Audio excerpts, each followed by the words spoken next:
Así que me corresponde a continuación presentarles al profesor Francisco Cavistán, quien ya nos acompaña y que además hablará un tópico muy importante al que me he referido al inicio de esta sesión. Se trata de el debido proceso como garantía fundamental.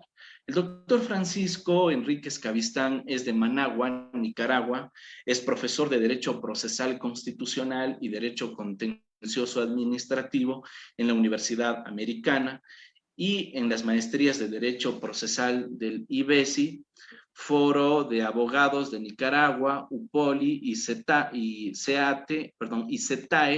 profesor también de la maestría en Gestión de Contratos Administrativos, única, profesor en la dirección de posgrado en la UNI, tiene estudios de doctorado en educación en la Universidad Internacional Iberoamericana UNINI de México, es máster en acción política y participación ciudadana en un Estado de Derecho por la Universidad Rey Juan Carlos de Madrid, el Ilustre Colegio de Abogados de Madrid y la Universidad Francisco de Vitoria de Madrid en España.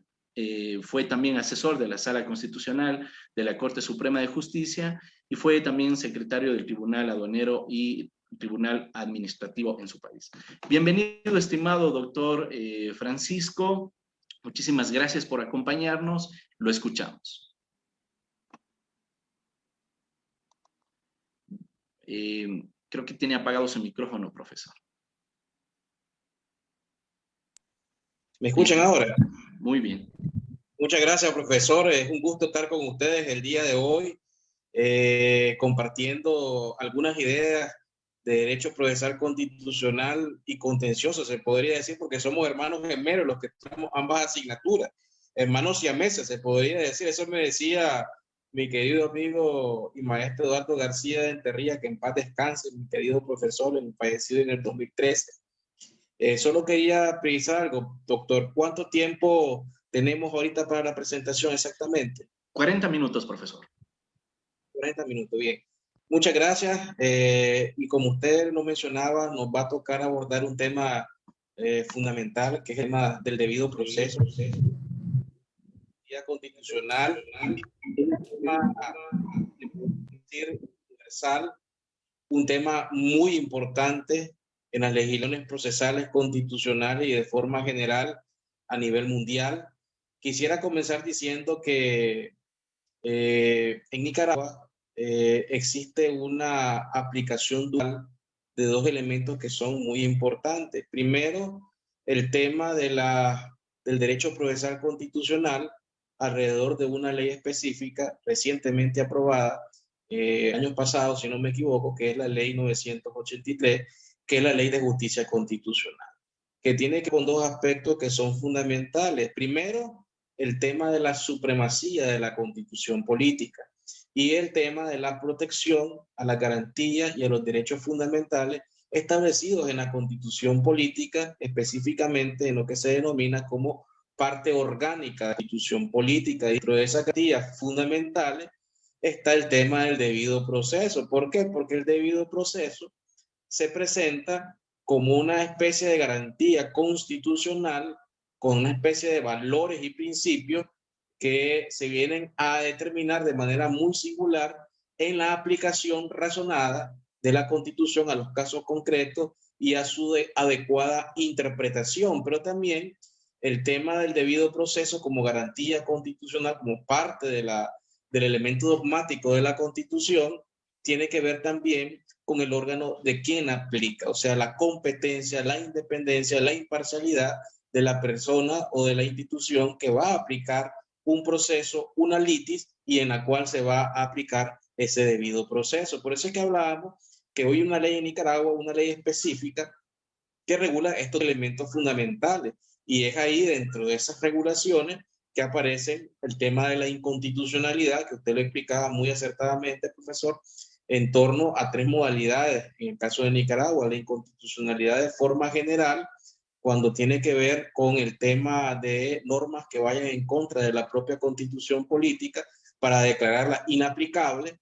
la inconstitucionalidad en el caso concreto, cuando el juez aplica la norma jurídica o un criterio, esta norma yo estoy aplicando el contrario a lo que la Constitución establece, hay un procedimiento determinado, y está también lo que usted mencionaba tácitamente, que es el tema de la inconstitucionalidad por omisión, que según el profesor Sagués de Argentina, podría manifestarse en tres grandes elementos. Primero, en la omisión que tienen los órganos de aplicar los mandatos y normas constitucionales, el tema de aplicar la norma jurídica, pero aplicarla y que produzca efectos jurídicos negativos, y el tema de los plazos, de no cumplirse conforme la Constitución y las leyes.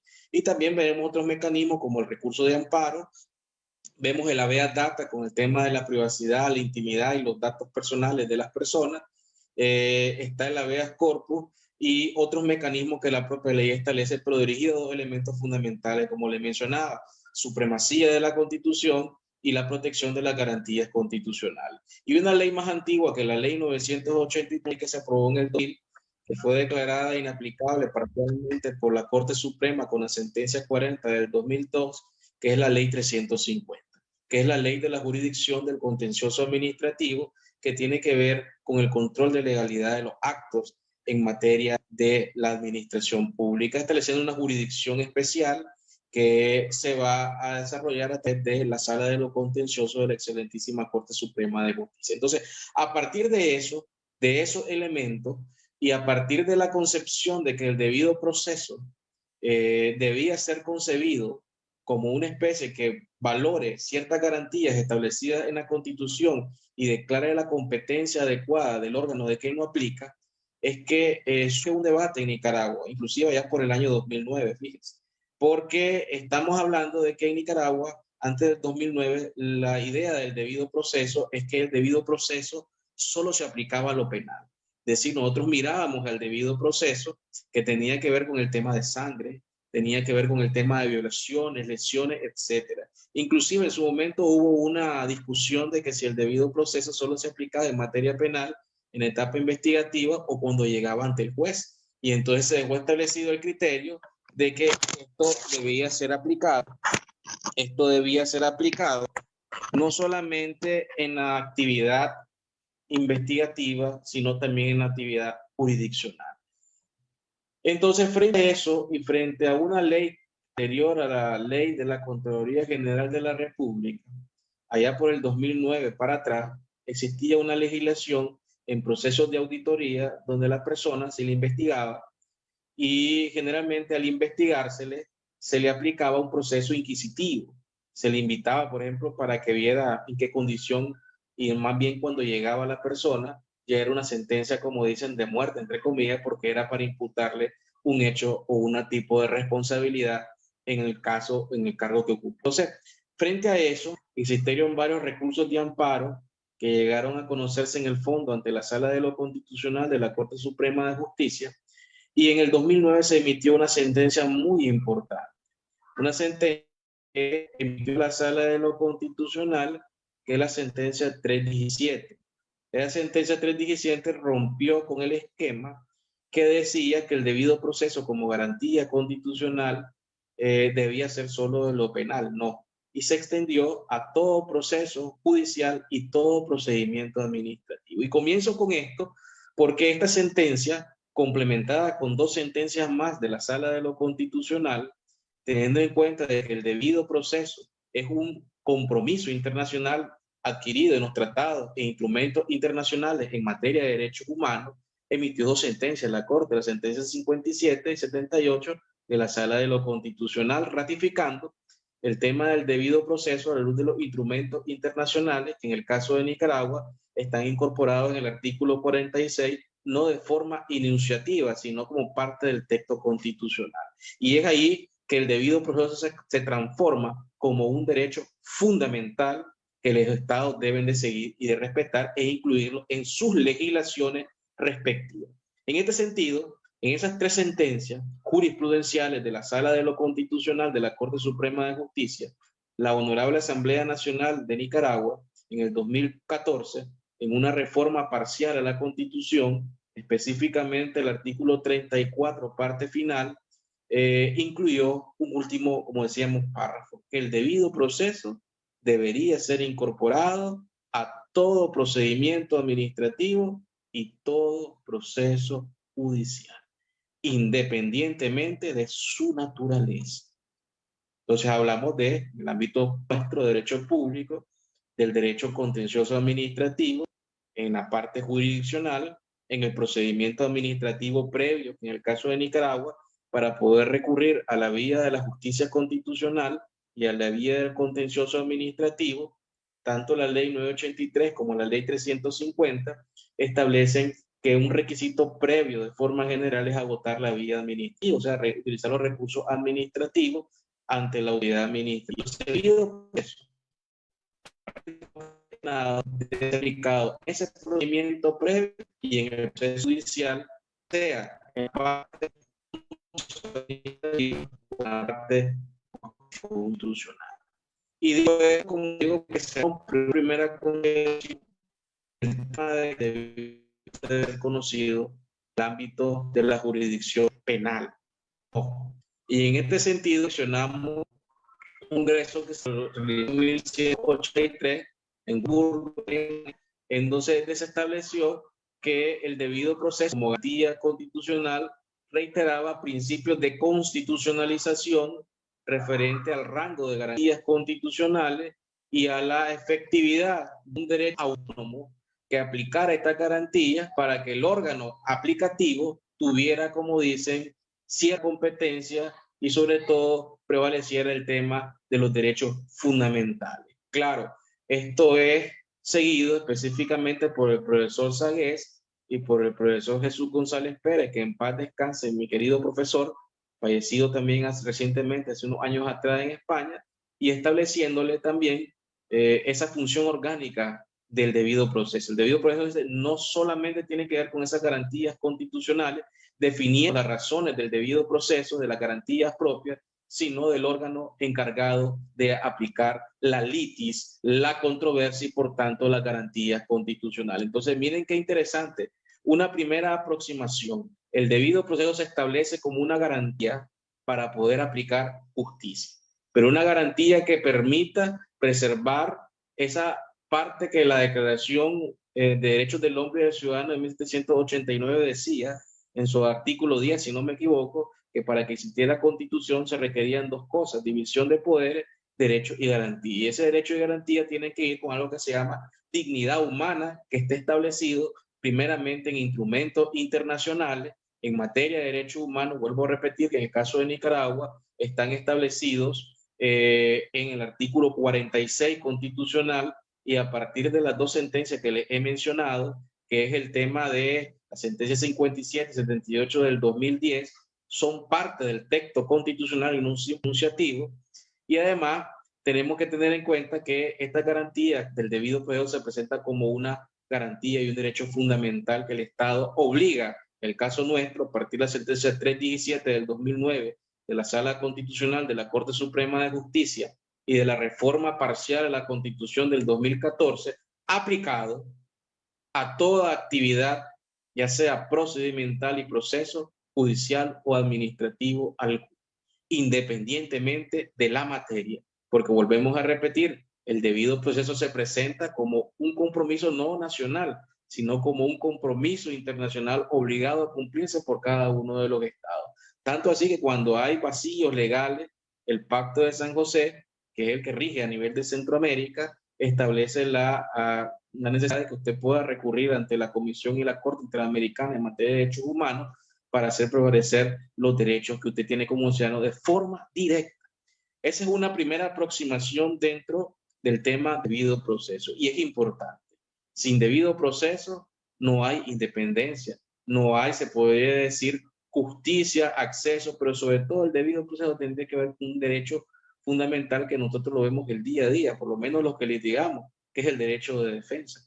Un derecho de defensa que tiene que ver con algo que se llama conflictos constitucionales, características propias dentro del cual va a aparecer el debido proceso. Y es que el conflicto constitucional presupone la existencia de un ordenamiento jurídico que está contemplado en la Constitución política, que se va a quebrantar y que genera como efecto inmediato la urgente necesidad de ponerle fin a una sentencia con cierta garantía básica. Y como les decía, tanto fue así en Nicaragua que a pesar de que la Constitución política en el artículo 34 enumera una cantidad de principios propios del debido proceso en estos actos constitucionales, por ejemplo, el derecho de la presunción de inocencia, el derecho a no dar con uno mismo, el derecho a la defensa, el derecho a recurrir a una instancia superior, por ejemplo, fueron elementos propios que la Corte analizó en el momento de aplicar una de la General de la República. Y dejó establecido esa resolución 317 del mismo que el debido proceso como garantía constitucional requiere que sea aplicado a una red en específico, sino aplicado, como les decía, a cualquier elemento o rama de procedimiento o proceso respectivo, en este caso constitucional o administrativo, pero que requiere principios fundamentales que el órgano que va a aplicar en la actividad jurisdiccional establezca y tenga como la constitución política de cada uno de los países. Entonces, ese es un segundo principio.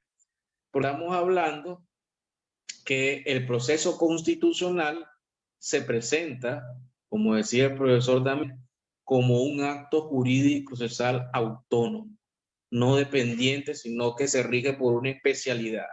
Segundo, un proceso dinámico.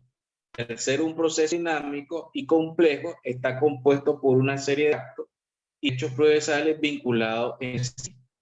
Y además de eso, tenemos que tener en cuenta que presenta como un acto solemne en el cual existe el sujeto, objeto y causa sobre el cual se va a aplicar o van a ser afectados por un conflicto constitucional. Y entonces surge ese elemento básico de presión mínima, se podría decir, sobre la cual el debido proceso constitucional establece. Entonces, miren, en primer lugar, ya hemos visto, el debido proceso se presenta como garantía fundamental, nace de los compromisos internacionales de los estados, en el caso de Nicaragua, reconocido en el artículo 46 a través de instrumentos internacionales en materia de derechos humanos, que a partir de dos sentencias dictadas por la Sala de lo Constitucional de la Corte Suprema, las sentencias 57 y 78, estos son y se establecen como parte del texto constitucional y no son, como les podría decir, simples reconocimientos, sino que son parte de la propia constitución política del país. Y segundo lugar, con esas sentencias, con la reforma del 2014 de la constitución, se estableció que el debido proceso es aplicable no solamente a la, sino a todo proceso y todo procedimiento recto. Esa es la segunda aproximación que vamos a tener en consideración.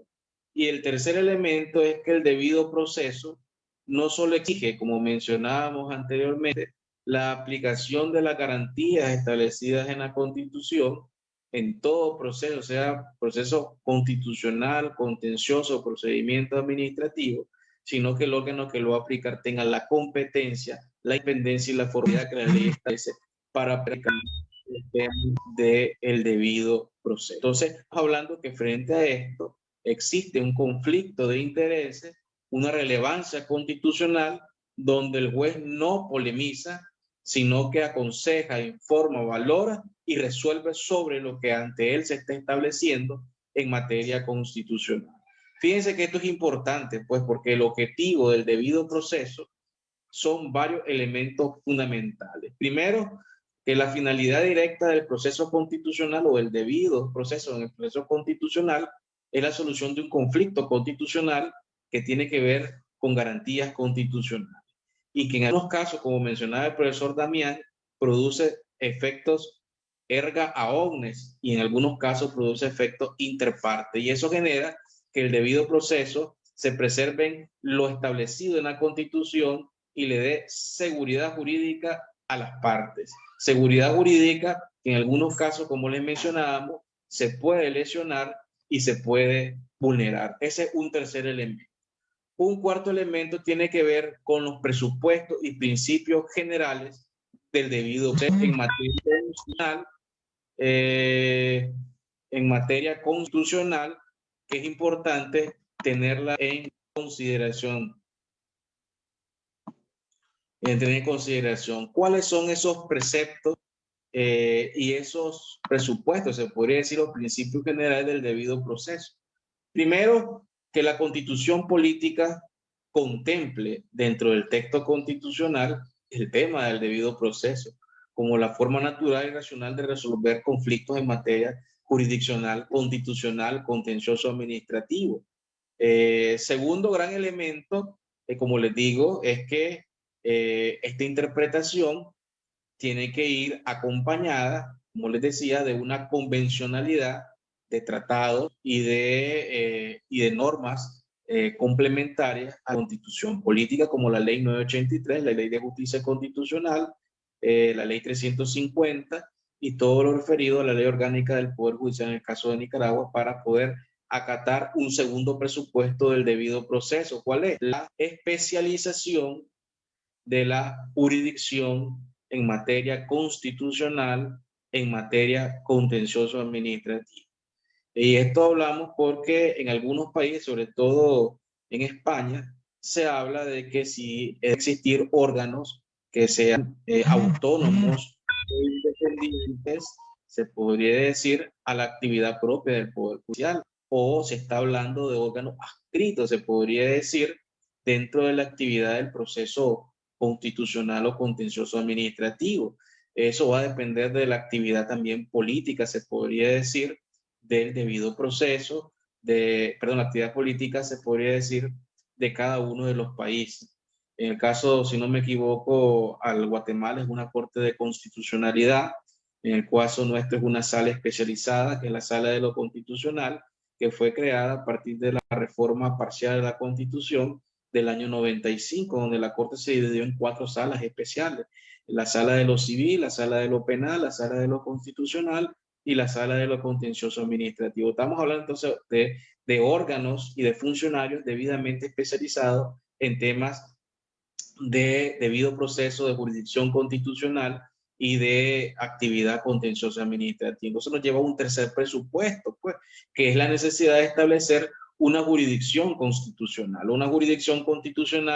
que sea posterior y no previa, una jurisdicción constitucional que sea intuitiva a las garantías constitucionales y que vaya trabajando con el tiempo. Cuando el profesor Damián hablaba sobre la inconstitucionalidad, a mí se me venía a la mente un elemento que era la inconstitucionalidad por omisión, que en Nicaragua, allá en el año 99, no estaba regulada esta inconstitucionalidad por omisión y no había procedimiento respectivo. Entonces, en ese momento había un conflicto político, se podría decir, y lo que se hizo fue que no se había aprobado el presupuesto general de la República. Entonces los actores políticos tuvieron que ir a la vía, se podría decir, judicial, utilizaron el recurso de amparo como un mecanismo de protección y hicieron un elemento importante, que es que la Corte se pronunció sobre el tema utilizando el procedimiento del recurso de amparo y declarando sobre la inconstitucionalidad por omisión respectiva de la Asamblea de no aprobar el presupuesto general de la República en ese momento. Y fue la sentencia 90 de 1999 que se emitió en ese momento respectivo. Entonces, en el caso de Nicaragua, esto se vino a regular hasta con la Ley de Justicia Constitucional, la Ley 983. Estamos hablando de más de 10 a 15 años, si no me equivoco, en que dejó establecido estos elementos. Pero estamos hablando de que otro presupuesto dentro de esta actividad, como ya podría decir, es el tema del órgano especializado en materia constitucional, de los funcionarios debidamente especializados que apliquen estos temas. Otro elemento presupuesto importante es el tema del principio de la jurisdicción plena y suficiente, es decir, contar con una justicia constitucional que integre de manera suficiente el juzgamiento que aplique la jurisdicción constitucional, aplicando un principio de igualdad ante la ley, en la ley y a través de la aplicación intrínseca de lo que se denomina el tribunal preestablecido a través de la garantía que es el juez natural en este aspecto importante. Entonces, las garantías constitucionales sobre estos principios llegan a establecer reglas generales sobre la competencia, tanto absoluta o relativa en torno a la temática del debido proceso, o en algunos casos con funciones motivadas ultra petita y extra petita dentro de los principios y presupuestos básicos del debido proceso. Por eso es que hablaba la sentencia de la Sala de lo Constitucional de la Corte Suprema de Justicia del año 2009, la 317, de un principio fundamental y que eso obliga casi a los actores a dar el debido proceso, y es el principio de lesividad administrativa constitucional y el principio de autotutela. Y en el caso del principio de lesividad constitucional o administrativa, rigen por un adagio jurídico que dice que las cosas se deshacen a como se hace. Entonces, si queremos quitarle la validez al acto administrativo o jurídico emitido, yo tengo que aplicar el procedimiento donde se aprobó. Y como la Constitución dice que frente a cualquier procedimiento o proceso debe existir debido proceso, obliga a aplicar todos esos elementos del debido proceso. Entonces se abre el principio de lesividad, el de tutela administrativa, se habla del principio de proporcionalidad, se habla del principio de legalidad del acto, se habla del principio de igualdad ante la ley, en la ley, de presunción de inocencia, se habla del principio del derecho de defensa. Inclusive fíjense que el derecho de defensa es un derecho básico, fundamental y universal. El debido proceso, con una sentencia que obligó a Nicaragua a que las partes planifiquen su derecho de defensa. Y la planificación y utilización de este derecho no es formal, dice la sentencia. Y la sala dijo exactamente eso, no es formal, y aquí no venimos a decir si la persona es inocente o no, sino a garantizar este derecho, y es que tengan igualdad de armas. Si usted es una institución y le quieren aplicar un procedimiento administrativo, en este caso, tengo que saber en qué condición voy, dice la sentencia de la Sala de lo Constitucional. Además, cuál es la trascendencia jurídica de mi comparecencia, qué acto me están imputando, qué responsabilidad voy a tener. Y a veces antes de esa sentencia tenía una persona que no sabía ni siquiera que estaba presentando, es decir, estaba hasta la resolución hecha, decían algunos.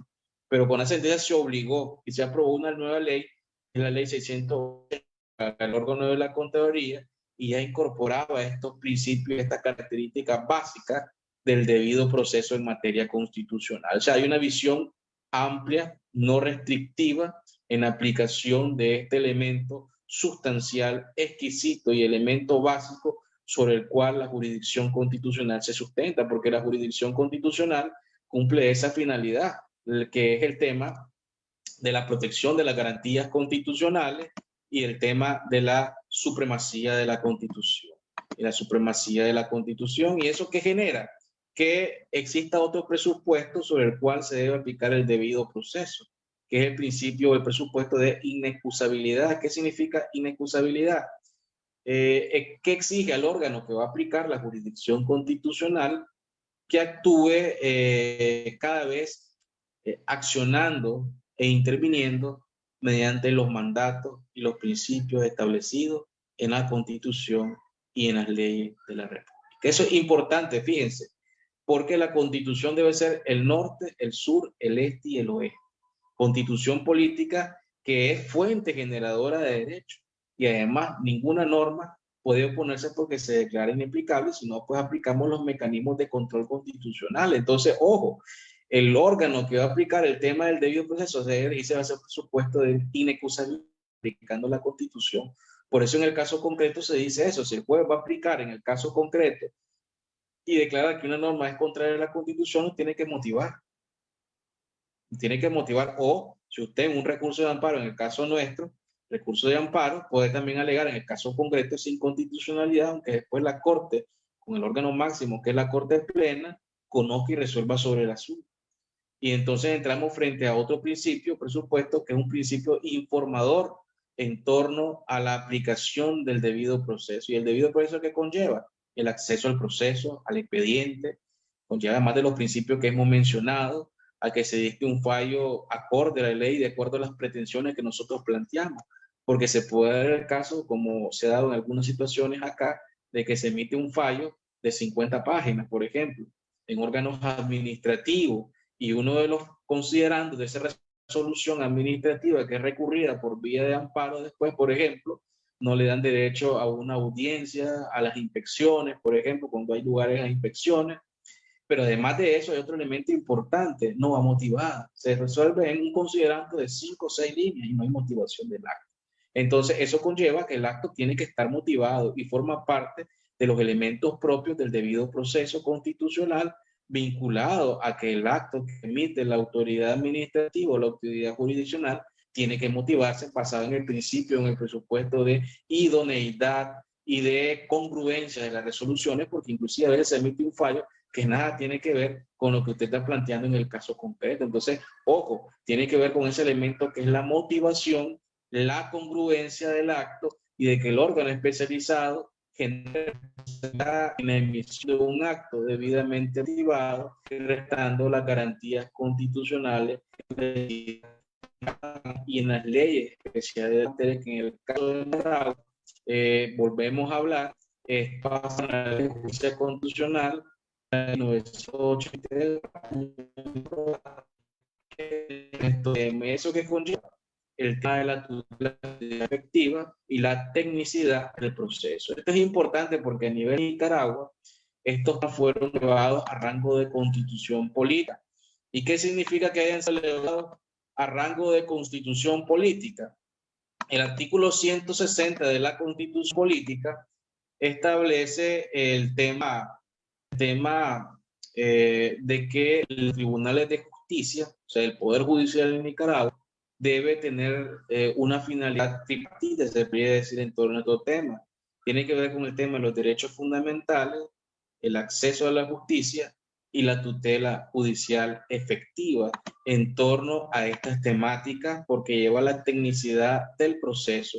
Este proceso constitucional, este proceso de la justicia constitucional, tiene que estar debidamente tecnificado, y como me decía García Enterría, mi querido profesor, estamos hablando de una rama especializada y autónoma, que es la línea que va a seguir después en América Latina el profesor Héctor Fixamudio, que en paz descanse, y el doctor Eduardo Ferrer Magredo, magistrado de la Corte Interamericana de Derechos Humanos en torno a esto. ¿Y esto qué genera? Como les digo, que ante la actividad de la justicia constitucional, de la jurisdicción constitucional, donde en Nicaragua, por ejemplo, está el tema de la inconstitucionalidad en las 3 partes que les mencionaba, de forma general, caso concreto y por omisión, pero una omisión legislativa, y en el tema también de amparo, habeas data, y tiene que ver también con una jurisdicción constitucional que requiere requisito previo, un agotamiento de la vía administrativa, o sea, el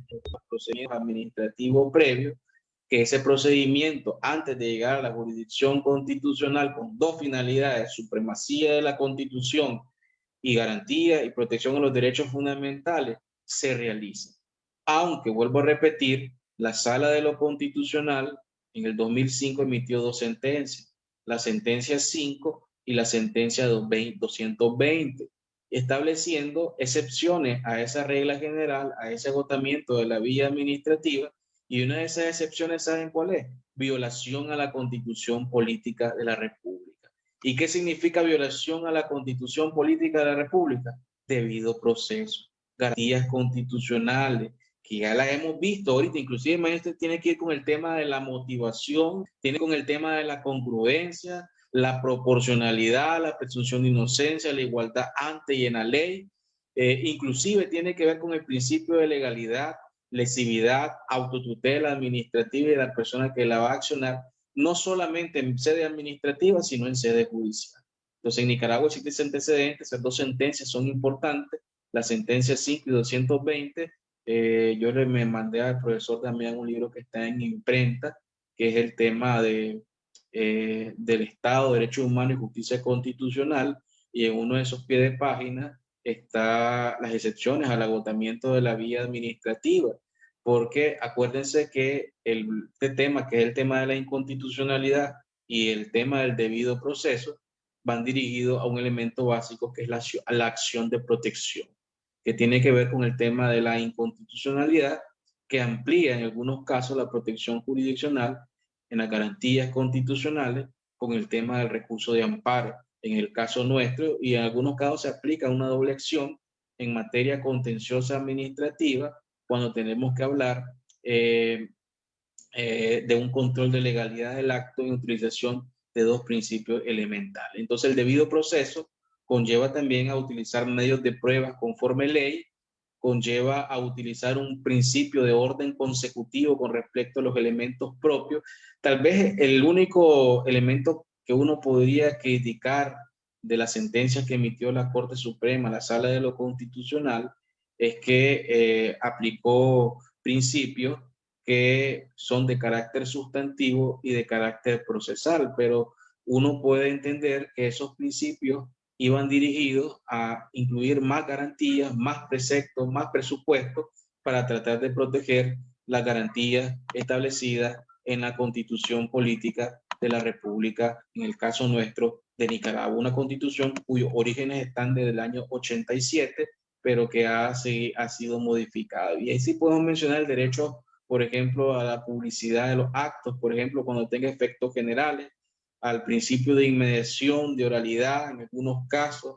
En el caso de Nicaragua, si bien es cierto el procedimiento de inconstitucionalidad o en el caso de amparo, en mayor parte es escrito, existe la posibilidad en el caso de los amparos de poder solicitar ante la Sala de lo Constitucional lo que le llamamos audiencia, pero en el caso nuestro, en la práctica le podemos llamar comparendo, podemos comparecer, explicar los casos, las partes, y que el órgano, en este caso jurisdiccional, pueda tener una mayor disponibilidad en el estudio del expediente y en torno a la aplicación de ciertos elementos informadores del proceso y de la actividad procesal constitucional, porque ese es básico dentro del mérito del proceso, dentro del debido proceso, a la luz de lo que establece la Constitución Política de la República. En algunos casos, como les mencionaba, pueden existir algunos conflictos, como les digo, que tienen que ver con el tema de legalidad y se cumple una doble acción a partir de, como les digo, de la ley 350 en el artículo 22 que permite utilizar el amparo,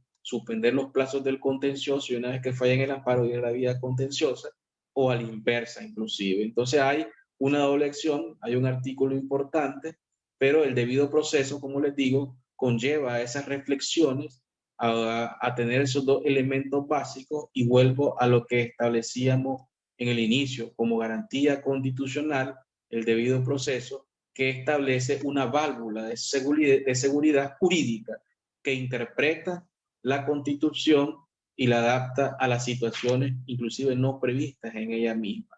Por lo tanto, el proceso constitucional, al momento de aplicar la Constitución como norma decisoria de una lite, restringe su competencia a lo que la Constitución establece como límite, estableciendo facultades en el mérito de la norma impugnada, como quedó demostrado pues anteriormente con todo lo que hemos visto. Entonces se podría decir que el debido proceso constitucional puede destacar una sentencia motivada, congruente, pronunciándose sobre las pretensiones que establece las partes en el proceso, interpreta adecuadamente y de manera amplia y no restrictiva los derechos establecidos en la Constitución.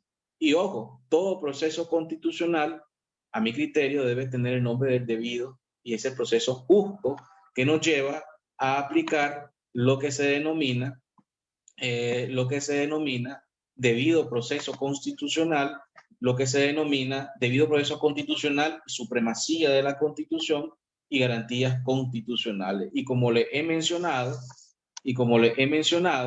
este debido proceso en Nicaragua ha llevado unas transformaciones, inclusive desde el año 2009, como les menciono, y pongo como fecha de partida porque antes de eso, el debido proceso era concebido solamente para lo penal, para crímenes, para lesiones, sangre, violaciones, muertes, etcétera, y la Sala de lo Constitucional marcó un norte y un sur en torno a la aplicación del debido proceso, aplicándolo después la Honorable Asamblea Nacional a partir de las reformas parciales a la Constitución del año 2014, donde se dejó establecido que el debido proceso no es exclusivo a lo penal, sino aplicado todo procedimiento y todo proceso judicial. ¿Y esto qué nos lleva? Dentro de lo que les he mencionado,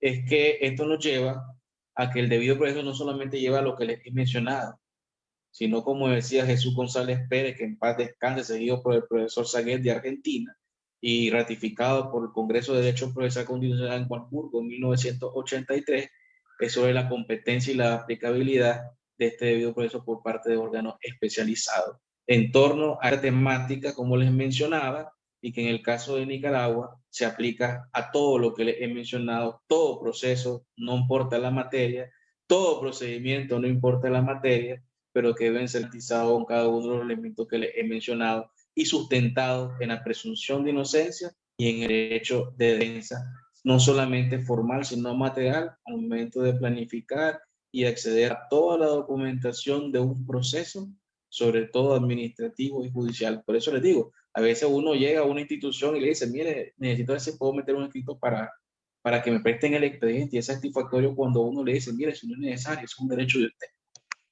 ¿Por qué? Porque el debido proceso exige eso bajo la responsabilidad del funcionario de motivar el acto cuando no cumple con lo que la ley y la Constitución establece, bajo responsabilidad inclusive administrativa, que en el caso de Nicaragua conlleva una responsabilidad patrimonial. Bien, vamos a contestar preguntas, si me permite el profesor Damián, y vamos a contestar preguntas. Déjenme ver dónde quedamos. Déjenme ver.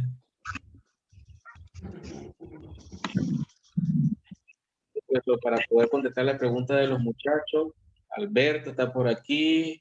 Carolina, buenas noches desde Venezuela.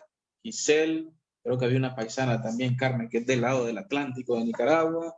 Dice Bernita López, de su experiencia nos puede indicar la distinción del control de legalidad con el de constitucionalidad. Claro, el control de constitucionalidad tiene que ver con varios elementos fundamentales. En primer lugar, el tema de las garantías constitucionales, los derechos fundamentales establecidos en la Constitución.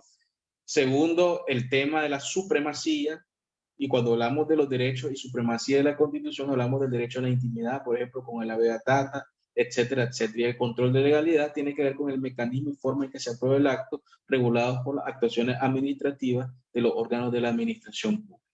Bernardita por ahí tiene en el caso nuestro ya el artículo 43 de la ley 983 hace una diferencia de esto, y por lo tanto las jurisdicciones quedan marcadas por un lado y para otro. Ya le subimos el enlace, normal. Patricia, un gusto saludarla. Rafael, claro, en el tema de la inconstitucionalidad los efectos son erga omnes. El caso del amparo, cuando no se alega la inconstitucionalidad, es efecto interpartes. Gracias, Mónica. Vilmania Cárdenas dice, debido a que se envuelve con el resto de prácticamente todo derecho fundamental, y así es, de carácter procesal. Por eso estamos hablando de una garantía más bien que se podría decir en torno a estas temáticas. Gracias, José Marcos, también a Miriam, a María Beatriz, y también José Cárdenas también mencionaba algo contra el amparo en actuaciones materiales, vías de hecho. Sí, aunque nuestro, las acciones o vías de hecho la estamos regulando por la vía contenciosa administrativa. Vía contenciosa administrativa, y en el caso nuestro el debido proceso está en el artículo 34 de la Constitución, basado en unas sentencias que les menciono de la Corte Suprema de Justicia.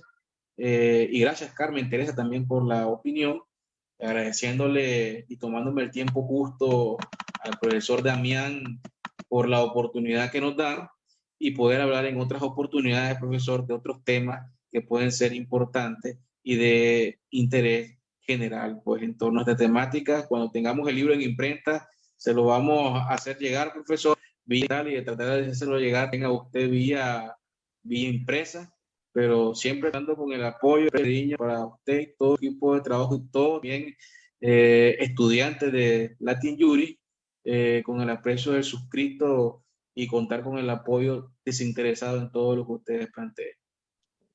Excelente, doctor. Muchísimas gracias por su participación. Bueno, ya es el segundo curso en el que nos acompaña, y bueno, tenemos muchísimos otros proyectos en los que nos gustaría también contar con su intervención. Siempre es buena la experiencia comparada. Básicamente son más las cuestiones que nos unen que aquellas que nos separan. Es muy parecida a la legislación y por eso las anécdotas de cada uno de nuestros países nos sirve para seguir aprendiendo. Muchísimas gracias, doctor, por acompañarnos en esta sesión. Bueno, bendiciones. Gracias. Bien, y con todos ustedes, apreciados cursantes, nos veremos el día de mañana a partir de las 6 de la tarde en la tercera jornada de este módulo segundo sobre Derecho Procesal Constitucional Orgánico. Que tengan todos ustedes un feliz y reparador descanso.